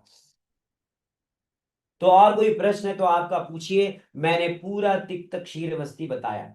अब मैं आपको कुछ रिजल्ट दिखाता हूं जिसको हमने बस्ती दी, देखना चाहेंगे आप। हमने ये बस्ती बहुत जगहों पर प्रयोग किया है। आम वात में ये बस्ती नहीं देंगे, आम वात में, आम वात में कौन सी बस्ती देंगे, देखिए मनीषा जी लिखेंगे यहाँ पर, और वो आम वात वाली यहां दे दी ना तो मार दोगे आप मरीज को। आम वात वाली बस्ती जो लिखी है यहाँ पर, अगर आपने वो बस्ती दे दी एवीएन में तो मरीज मर जाएगा आपका, और ज्यादा क्षय हो जाएगा, क्योंकि वहां पर हम क्षार अवस्थी देते हैं। फोर्थ स्टेज का भी पूरी तरह से सही हो जाता है क्या? थर्ड स्टेज तक का तो हमने सही किया है। फोर्थ स्टेज वाले को भी लंबे समय तक हम ब्रंगण चिकित्सा देंगे, तो उससे सर ब्रंगण ही तो दे रहे हैं सर। फिरोज खान सर, ये जो चिकित्सा बताई ये ब्रंगण ही तो है। तिक्त क्षीर बस्ती स्वयं ब्रंगण कर रही है सर जी, तो ये ब्रंगण ही चिकित्सा है। बैतरण बस्ती बिल्कुल नहीं देंगे इसमें। बताइए मनीषा जी, देंगे क्या नेहा जी बैतरण बस्ती? अगर आपने गलती से बैतरण बस्ती दे दी, उसका पूरा का पूरा जो हड्डी उसकी 6-7 महीने में जाके सर्जरी होती, वो अगले 15 दिन में ही हो जाएगी। इसीलिए अगर वैद्य रट्टूमल होगा तो मार देगा मरीज को। अगर युक्ति वाला वैद्य होगा, उसको पता है कि बैतरण बस्ती क्षार अवस्थी है, तो कभी नहीं देगा वो। इसीलिए ज्ञान जरूरी है कि नहीं जरूरी है पंचकर्म का? पता चला गुरुजी ने इधर इधर बस्ती बताई और उधर ले दे दिया, बैतरण बस्ती दे दिया उधर एवीएन के मरीज को, राजेश बाबू मिश्रा जी। बोलेगा मरीज तो मेरा दर्द और बढ़ गया साहब, जो मेरा कूल्हा प्रत्यारोपण 2 महीने बाद था वो 15 दिन बाद हो गया। फिर बोलेगा बस्ती तो बेकार है, आयुर्वेद का पंचकर्म तो बहुत बेकार है, बदनाम आयुर्वेद को करेगा। है ना प्रशांत सैनी जी? तो ज्ञान नहीं होगा तो आयुर्वेद बहुत नुकसान करेगा, अगर ज्ञान होगा तो वही आयुर्वेद लाभ देगा। ज्ञान बहुत जरूरी है। अब कोई प्रश्न है आपका तो पूछिए, फिर हम आपको बताते हैं ये बस्ती के किस प्रकार से हमने, क्यों हमने सेंधा नमक लिया, क्यों हमने शहद लिया, क्यों हमने अन्य द्रव्यों को लिया। ये सभी के एक प्रोटोकॉल होते हैं। आप में से कई लोगों ने मेरी क्लास कर रखी है। धर्मेंद्र झा साहब बताइए क्या प्रश्न है, पूछिए, फिर हम आपको बता। आज मेरा ये लास्ट सेशन है, कल से मेरी क्लास सर शुरू हो प्रणाम। रही है। प्रणाम। सर मैं ये पूछ रहा हूँ कि इसमें सर दर्द पैर में, पूरे पैर में दर्द रहता है या केवल कूल्हे में सर? नहीं नहीं, पहले तो कूल्हे में होता है, फिर वो धीरे धीरे धीरे धीरे कूल्हे से नीचे की तरफ जाता है, फिर मरीज बैठ उठ नहीं पाता है जी, बहुत समस्या होती है। सर एक पेशेंट मैंने देखा है सर, वो केवल खड़ा भी नहीं हो पा रहा, बैठ भी नहीं पा रहा, वो बिस्तर पे हाँ, लेटा नहीं है बैठ केवल। पाएगा ना, उसका उसका हेड ऑफ द फीमर है, आप ये सोचो, जो उसके कूल्हे की हड्डी में लग रहा है वो कमजोर हो गया है। कैसे बैठेगा वो? कैसे बैठेगा वो तो एसिटाबुलम में घूमने वाला होता है, ऐसे ऐसे। हाँ हाँ। अब वो तो भुरभुरा हो गया है, वो घूम ही नहीं रहा है, तो बैठेगा कैसे? तो बैठेगा सर तो कौन बैठ सी करता स्टेज है। में समझें, कौन सी स्टेज में समझें इस पेशेंट को? हाँ जी, उसको आप समझ लीजिए इस, वो थर्ड स्टेज में है, थर्ड स्टेज में है। अच्छा अच्छा, वो ओके, तीसरे थैंक यू स्टेज सर। पे पहुंच चुका है वो। पहले स्टेज में तो उसको दर्द होता है, हल्का हल्का, हल्का हल्का पेन रहता है बैक में, कूल्हे वाले हिस्से में हल्का हल्का नमनेस रहती है, थोड़ा थोड़ा जलन सी बनी रहती है। जब उसको बैठने में दिक्कत आती है, वो उठ बैठ नहीं पा रहा है, तो थर्ड स्टेज में पहुंच गया। एक्सरे में देख लोगे, पूरा एक्सरे फ्रैक्चर दिखेगा हेड ऑफ द फीमर उसका जी। ठीक है साहब? Okay okay. ओके, तो थैंक मैं यू सर। आपको ऐसे पेशेंट्स का मैंने रखा हुआ है रिकॉर्ड। थ्रोम्बस में थ्रोम्बोलाइटिक ड्रग्स ऑल्सो गिवन, जरूरत ही नहीं है मैडम। आपके जो थ्रोम्बोलाइटिक ड्रग्स खुद ही हैं ये, जो आपने ये जो 3 द्रव्य दिए हैं ना, खुद ही थ्रोम्बोलाइटिक है ये। जी हाँ, ये जो आपने कड़वा परवल लिया है, ये जो आपने चिरायता लिया है, ये आपने जो गिलोय लिया है, ये तीनों ही द्रव्य थ्रोम्बोलाइटिक हैं। जरूरत नहीं है, तिक्त कषाय रस प्रदान द्रव्य हैं, ये खुद ही थ्रोम्बस को ठीक करते हैं। सेंधा नमक, सर सेंधा नमक तो साल्ट है, लेकिन इसको हम इसीलिए देते हैं क्योंकि हाइग्रोस्कोपिक होता है। ये जो हमारे बस्ती द्रव्य है, इसको उन स्रोतसों में माइक्रो चैनल्स में पहुंचा देता है, इसीलिए इसको लिया गया है। सेंधा नमक हर हम बस्ती में लगभग प्रयोग करते हैं। दीपन पाचन स्नेहन स्वेदन देना है या नहीं अदिति जी? देखिए, बस्ती में स्थानिक स्नेहन स्वेदन देते हैं हम, पूरे शरीर का अभ्यंग स्वेदन करना जरूरी नहीं है। अगर आप कर रहे हैं तो भी कोई गुनाह नहीं है, लेकिन स्थानिक स्नेहन स्वेदन आप देते हैं। ठीक है अदिति जी, समझ में आया? स्थानिक स्नेहन स्वेदन इसीलिए देते हैं ताकि जो बस्ती द्रव्य आप दे रहे हैं वो आसानी से वहां पर चला जाए और वहां पहुंच जाए। दूसरा बस्ती का प्रोटोकॉल ये है कि बस्ती लेने से पहले वो मलमूत्र त्याग करके आएगा। कई बार टेक्निकल प्रॉब्लम ये होती है कि मल त्याग नहीं करता है, तो जो आप बस्ती देते हैं वो बाहर आ जाती है, ध्यान रखिएगा। वो चीजें आपको फॉलो करनी है। पॉटी करके आएगा, पेट साफ करके आएगा। ठीक है जी? तो आपको समझ में आ गया? तो अभी कुछ रिजल्ट क्या दिखाएं, हमारे वीडियो चैनल पे जाओ। आपको 3 महीने तक एक पेशेंट को मैंने आपको ये वस्ती दी थी, आप उसके बाद देखो उसके रिजल्ट देखो आप स्वयं आश्चर्य करोगे कि ये मरीज किस प्रकार से ठीक हुआ।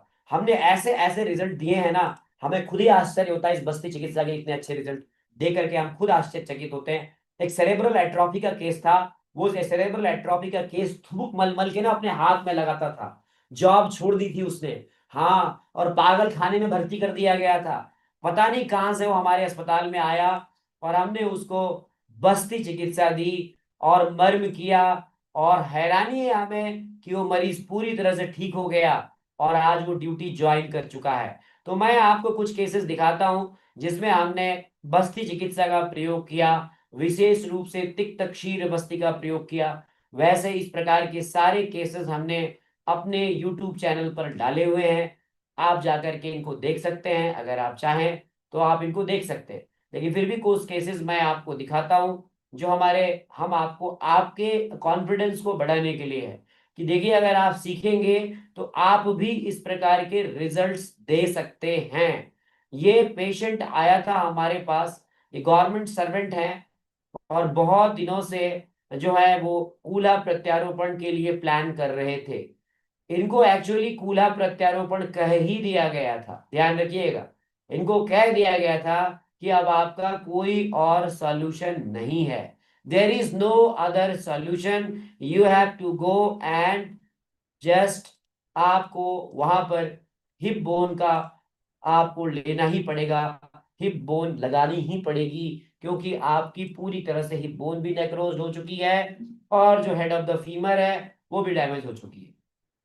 हमारे पास ये मरीज आए और किसी ने बताया इनको, हमारे पास मरीज ऐसे ही आते हैं, कोई बताता है कोई समझाता है और फिर वो भूले भटके हारे थके हुए आते हैं, और हम हारे थके हुए इन मरीजों का उपचार आयुर्वेद की इस विशेष विद्या जिसे हम बस्ती चिकित्सा कहते हैं उससे हम करते हैं। हमने अब विभिन्न प्रकार की बस्तियों का प्रयोग किया है, लेकिन आपको हम दिखाते हैं ये मरीज कैसे ठीक हुआ। आप देखिए ये मरीज जो था, अब ये वीडियो मुझे मिल नहीं रहा है, I will search it, just I will show you, 2 minute का आप मुझे समय दीजिए। ये मरीज बहुत तकलीफ में था, इतना तकलीफ में था कि ये चल भी नहीं पा रहे थे साहब।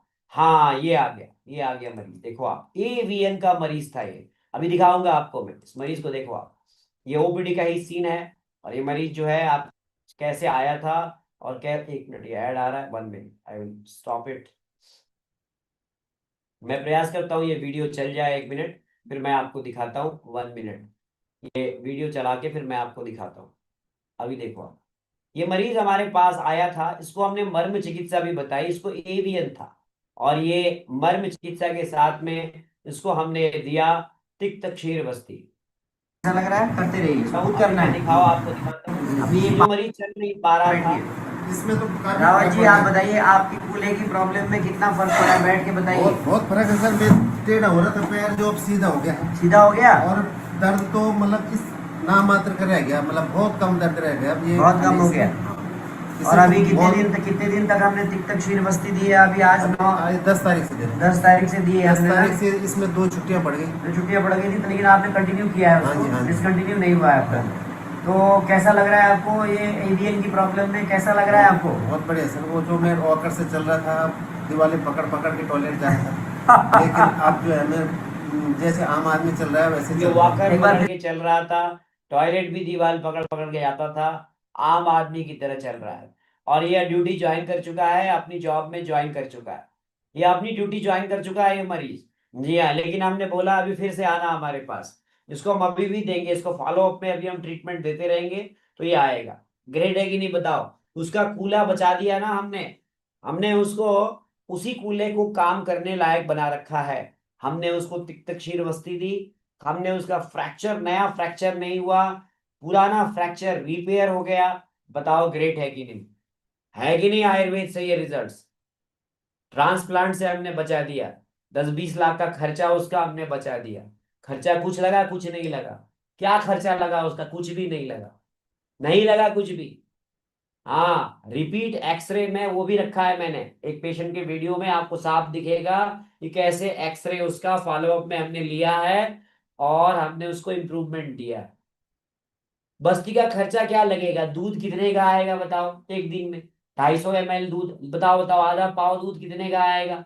ये 4 दवाइयां कितने की आएगी? 50 ग्राम घी कितने का आएगा, शहद कितने का आएगा, सेंधा नमक कितने का आएगा, जोड़ लो ना। और विद्यकर्मा या मर्म किया उसमें क्या खर्चा आता है, नहीं। तो आप इसको लॉन्ग टर्म भी कॉस्ट इफेक्टिव ट्रीटमेंट के रूप में आप कर सकते हैं। अभी देखिए एवीएन में कौन कौन से विद्यकर्म किए थे हमने, गुल्फ के पॉइंट लिए, सक्सेना जी, गुल्फ के आसपास के मनीषा जी को हम लोगों ने, जिन्होंने विद्य की क्लास की है उनको हमने सिखाया हुआ है। हम गुल्फ वर्म के आसपास के पॉइंट लेते हैं, हम पीछे नितम कुकुंदर और कटिक तरुण के आसपास के पॉइंट लेते हैं।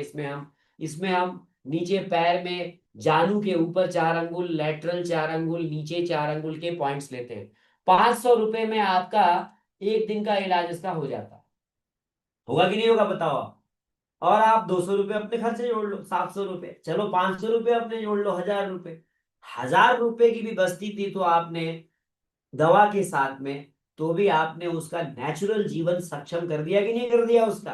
भाई एक 15 दिन में तो वो नॉर्मल चलने लगता है, हाँ, फिर उसको दवा पे रख दो ना, सिंपल दवाओं पे रख दो। फिर बुलाओ उसको 1 महीने के बाद, 15 दिन बस्ती दी, 1 महीने बाद फिर बुलाओ, फिर दो उसको। अव्वल तो मरीजों को हम क्या करते हैं, आप मत करना, हम क्या करते हैं, हम तो उसको सिखा देते हैं, वो घर ही पर ले लेता है। जी हाँ, जैसे कि हमने प्रभाकर जी को हमने सिखा दिया, प्रभाकर जी अपनी पत्नी को घर पे ही दे रहे।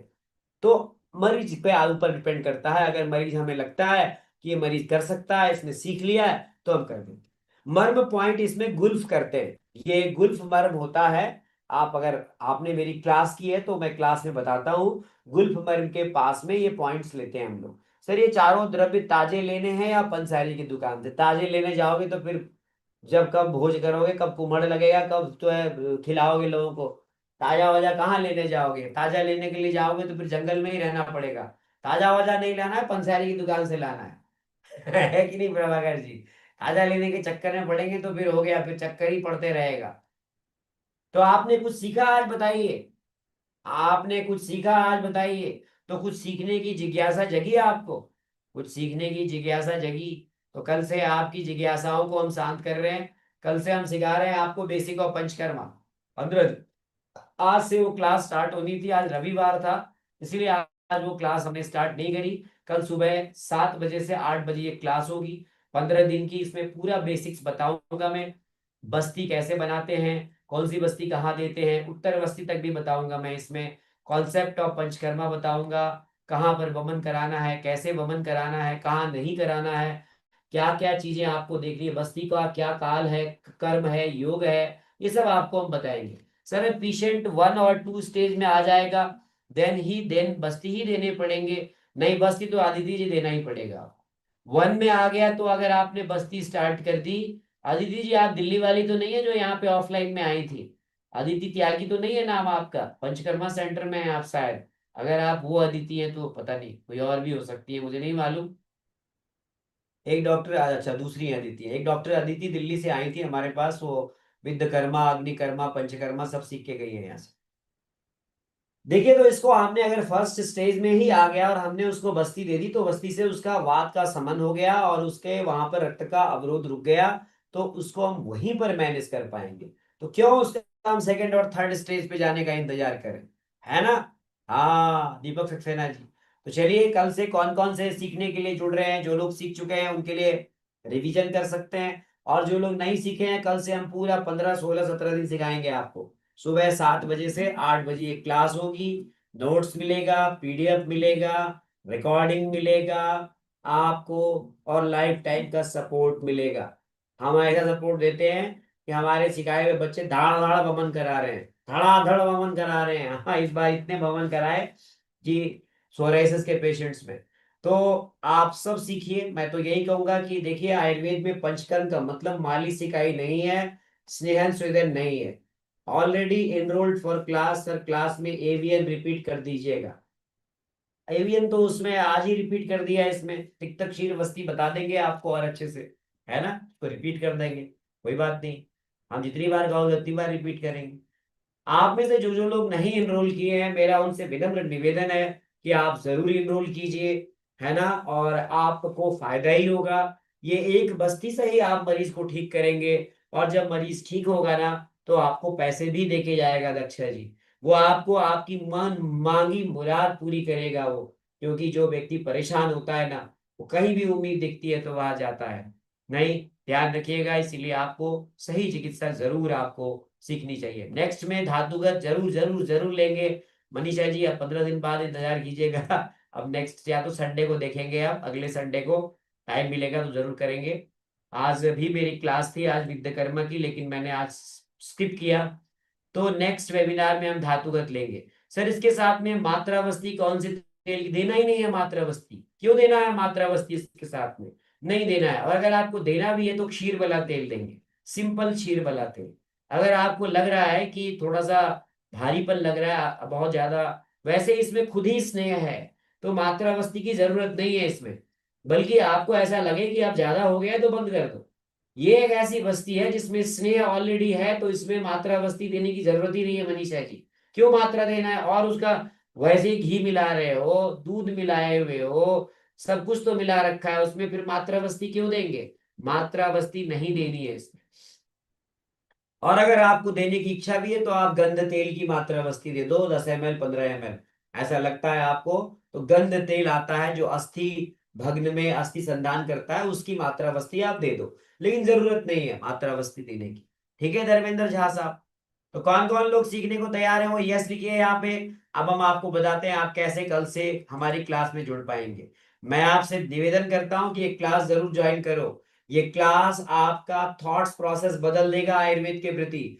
आपको कॉन्फिडेंस दिलाएगा कि आयुर्वेद के सिद्धांतों के आधार पर आप चिकित्सा करके अनेक रोगों को ठीक कर सकते हो। जी हाँ, हमने एक ऐसा पेशेंट जो पागल बन के घूम रहा था, मुझे तो पता भी नहीं था, वो ठीक होकर के ड्यूटी ज्वाइन कर लिया है। कल मेरे हमारी एक डॉक्टर है, उन्होंने बताया कि सर वो आपके पास आया था, वो लिटरली पागल हो चुका था, घर वाले परेशान थे, नौकरी जाता नहीं था, थूक लगा लगा के हाथ पे लगाता था, इतना इरिटेशन था। हमने नस्यम दे करके और बस्ती दे करके और मर्म करके उस मरीज को ठीक किया। उसका भी वीडियो हमारे पास है। और ये सभी चिकित्सा आयुर्वेद के पंचकर्म की बस्ती चिकित्सा से संभव है। असंभव को आप संभव बना सकते हैं, ध्यान रखिएगा। तो इंस्टाग्राम और रील पे जो देख रहे हैं ना वीडियोस कि ऐसे करके, तो आपने ऑथेंटिक चिकित्सा को सीखिए जो आपकी अपनी आयुर्वेद की विद्या है। सैद्धांतिक चिकित्सा को समझिए कि आप ये बताइए ए वैस्कुलर नेक्रोसिस में कौन सी धातु का क्षय हो रहा है? बताइए अर्पित वर्मा जी, चैट बॉक्स में लिखिए कौन सी धातु का क्षय हो रहा है, चैट बॉक्स में लिखिए। अस्थि और मज्जागतवात का हो रहा है ना, मज्जा और अस्थि हो रहा है। तो मुझे ये बताइए कि जो लोग दबा दबा के कह रहे हैं कि या डाम डाम के कह रहे हैं कि हम एवीएन ठीक कर रहे हैं, वो झूठ बोल रहे हैं कि नहीं बोल रहे? आयुर्वेद का सिद्धांत कहता है कि सर्वदा सर्वभावानां सामान्यम वृद्धि कारणम। समान चीज समान की वृद्धि करती है, लेकिन उस वृद्धि को करने के लिए भी उस औषधि द्रव्य को वहां पहुंचाना पड़ेगा। पहुंचाना पड़ेगा कि नहीं पड़ेगा नेहा जी? कैसे पहुंचाओगे आप? तो पहुंचाने के लिए सबसे श्रेष्ठ चिकित्सा है बस्ती। बस्ती से ही आप ठीक कर सकते हो। बाकी जो लोहा गरम गरम करके जो दाग रहे हैं ना, ये आयुर्वेद को बदनाम कर रहे हैं। They all are making fool. जैसे एक वो नहीं है बिहार का एक बंदा फिजियोथेरेपिस्ट, वो कहीं पर भी दबा के आवाज निकालता है, क्या नाम है उसका, रजनीकांत है या क्या कांत है वो, है ना? तो वैसे ही उसी को देख देख के लोग जो हैं आयुर्वेदाचार्य भी रील बना रहे हैं, इंस्टाग्राम बना रहे हैं कि इधर से राड गरम की एवीएन में लगा दिया और ओम नमो धन्वंतरे नमः कहा और आईवीएन ठीक हो गया। इसीलिए हंसी के पात्र बनते हैं हम। हंसी के पात्र मत बनिए। आयुर्वेद कहीं नहीं कहता है ऐसा। आयुर्वेद भी कहता है विदग्नि कर्म करने के लिए। कहाँ कहता है? गृधिसी में कहता है अंतरा कंडरा गुल्फम सिरा बस्ती अग्नि कर्म च गृधसी सुप्रयुंजी। ध्यान रखिएगा। तो सिद्धांतों को जान करके अगर आप चिकित्सा करेंगे तो आप हमेशा यश के भागी बनेंगे। और अगर आप इंस्टाग्राम और रील पर इस प्रकार से आप आयुर्वेद का मजाक बनाएंगे तो हमेशा हंसी के पात्र बनेंगे। व्यूज बहुत आएंगे आपके, नहीं व्यूज बहुत आएंगे आपके, आपकी रील वायरल भी होगी, लेकिन आयुर्वेद का भला नहीं होगा। तो आप सब सीखिए इसको जरूर, और आयुर्वेद की ऑथेंटिक विद्या सीखिए। आपका आयुर्वेद के प्रति विश्वास बढ़ेगा, आपकी प्रैक्टिस अच्छी होगी, आपका चिकित्सा सूत्र अच्छा होगा। और ये सब क्यों हो रहा है ऐसा मैं बताऊं? ये जो इंस्टाग्राम के रील बना के जो इस प्रकार से लोहे की अग्नि, उन्होंने संहिताओं को पढ़ा ही नहीं है। उनको समय ही नहीं मिला क्योंकि उनको गुरुओं ने पढ़ाया ही नहीं। मैं बहुत भाग्यशाली हूँ कि मुझे ऐसे गुरु मिले जिन्होंने आयुर्वेद की चिकित्सा सिद्धांतों को समझाया और हमने उसका प्रयोग किया। ऐसा नहीं है मैं विद्य कर्म नहीं करता हूँ, मैं अग्नि कर्म नहीं करता हूँ, मैं सब करता हूँ, मर्म भी करता हूँ। लेकिन मैंने ये नहीं कहा कि केवल मर्म करने से एवियन ठीक हो जाएगा। मैंने ये नहीं कहा कि केवल अग्नि कर्म करने से एवियन ठीक हो जाएगा। सिद्धांत के आधार पर आपको अस्थि और मज्जा धातु का पोषण तो करना ही पड़ेगा धीरज जी, और उसके लिए दवा को वहां पहुंचाना पड़ेगा, है कि नहीं? दवा को वहां पे नेहा जी पहुंचाना पड़ेगा कि नहीं पड़ेगा? आप ओरली कहाँ पहुंचाओगे? आप बताओ। अब अच्छा, आप मुझे ये बताओ, ये यही दवाइयां क्या आप मुंह से पिला सकते हो? जरा मुझे समझाओ। यही जो आपने तिक्त क्षीर बस्ती बनाई, क्या मनीषा जी आप मुंह से पिला सकते हो उसको? पिला सकते हो? बताओ आप। वो पिएगा तो मर जाएगा। वो जहर है उसमें, शहद और घी का कॉम्बिनेशन है उसमें, 5 तिक्त दवाइयां हैं उसमें। वही बस्ती के माध्यम से देंगे आप तो अमृत है। कितना ग्रेट नॉलेज है ये। यानी कि जो दवाइयां आप ओरली नहीं दे सकते, उस दवा को आप बस्ती के मार्ग से दे सकते हो। तो बस्ती चिकित्सा सीखिए, है ना? पेशेंट भाग जाएगा नहीं, पेशेंट मर जाएगा, एसिडिटी हो जाएगी उसको वो सारी तिक्त औषधियां लेने से, है ना? और वैसे ही एसिडिटी में रहेगा। तो आप सब सीखिए इसको। मल्टीपल माइलोमा को भी ठीक करने का उपाय है हमारे पास। वरुणादि को आपकी बस्ती देते हैं हम, उसमें हम सिखाएंगे आपको। लेखन द्रव्य की बस्ती देते हैं। आप सभी प्रकार की बीमारियों की चिकित्सा कर सकते हैं यदि आपको आयुर्वेद का धातुगत चिकित्सा का सिद्धांत पता है मनीषा जी। तो अस्थि और मज्जागत आप ज्वर चिकित्सा पढ़ाया था ना मैंने, अभी कुछ दिन पहले मैंने एक सेशन लिया था, उसमें देखो ये द्रव्य पड़े हुए हैं, उसमें ये तिक्त द्रव्य पड़े हुए हैं धातुगत ज्वर की चिकित्सा में। तो जब धातु के लेवल पर पहुंचाने के लिए इन तिक्त औषधियों का प्रयोग बताया हमारे शास्त्रकारों ने, तो उसी को हमने दुग्ध के साथ सिद्ध करके दिया है। तो ये कॉन्सेप्ट है, तो डेफिनेटली आप इसका प्रयोग कीजिए, इसको सीखिए। और मैं आज आपको यही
समापन करता हूं।